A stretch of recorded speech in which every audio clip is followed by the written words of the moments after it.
नमस्कार दोस्तों, स्वागत है आप सबका एक बार फिर से YouTube चैनल घर का वैद्य में। दोस्तों, आज हम बात करेंगे महासुदर्शन घनवटी के बारे में, जो कि किसी भी तरह के बुखार में काफ़ी ज़्यादा फ़ायदेमंद करने वाली आयुर्वेदिक औषधि है। यह औषधि मार्केट में कई सारी कंपनियों द्वारा उपलब्ध कराई जाती है। मेरे पास पतंजलि की दिव्य फार्मेसी की महासुदर्शन वटी है। तो आज हम इसके फ़ायदे, इसके इंग्रेडिएंट्स, प्रयोग विधि और सावधानियों के बारे में बात करेंगे। जैसा कि दोस्तों शुरू में मैंने बताया कि यह मुख्य रूप से बुखार की औषधि है।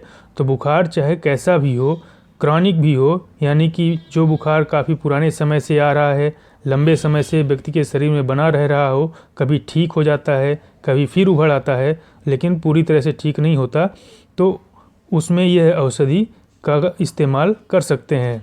यह उसे जड़ से समाप्त कर सकती है। अब बुखार चाहे कैसा भी हो, चाहे डेंगू हो या मलेरिया हो या वायरल फीवर हो या चिकनगुनिया का बुखार हो या बर्ड फ्लू हो, सीजन में होने वाला बुखार हो, यानी जब कभी मौसम बदलता है और बुखार आ जाता है, उस समय भी आप इसका इस्तेमाल कर सकते हैं। या फिर बैक्टीरिया से होने वाला बुखार हो तो आप महासुदर्शन घनवटी का इस्तेमाल कर सकते हैं। इससे न सिर्फ लाभ प्राप्त होता है, बल्कि बुखार के प्रति इम्यून सिस्टम भी जनरेट हो जाता है, यानी शरीर में बुखार के प्रति रोग प्रतिरक्षा प्रणाली का विकास मजबूती से होता है। जब इम्यून सिस्टम मजबूत होता है तो बार बार बुखार नहीं आता है। यह बुखार के अलावा कई सारी समस्याओं में भी इस दवा का इस्तेमाल कर सकते हैं, जैसे कि थकान, कमजोरी, उल्टी, भूख न लगने की समस्या, बदन दर्द, सिर दर्द, पेट में संक्रमण, मूत्र में संक्रमण की समस्या में भी आप महासुदर्शन घनवटी का समान रूप से लाभ प्राप्त कर सकते हैं।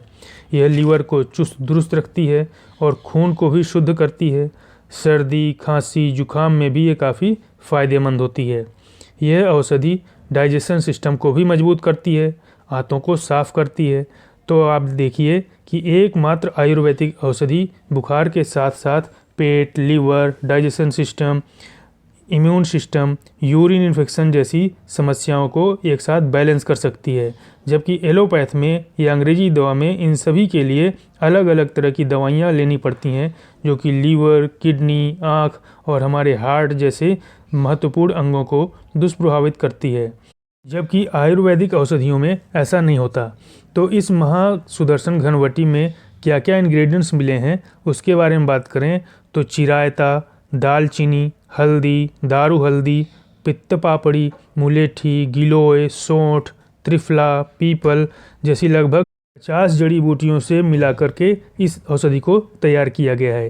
इसलिए यह बुखार के अलावा कितनी सारी बीमारियों में भी लाभकारी है। अब अगर इसके इस्तेमाल करने के तरीके के बारे में बात करें तो 1 या 2 टैबलेट दिन में 2 बार गुनगुने पानी से या शहद से ले सकते हैं। अब अगर समस्या आपकी ज़्यादा बड़ी है तो आप एक बार में या सुबह शाम 2-2 टैबलेट भी ले सकते हैं। यह बीमारी कैसी है उसके ऊपर डिपेंड करता है। बच्चों के मामले में डॉक्टर से पूछ करके ही इसको दवा का इस्तेमाल करें, क्योंकि उनकी उम्र कितनी है इस पर यह डोज निर्भर करती है। और सेम चीज़ प्रेग्नेंट महिलाओं के साथ भी लागू होती है, वो भी बगैर डॉक्टर से पूछे इसकी डोज निर्धारित न करें।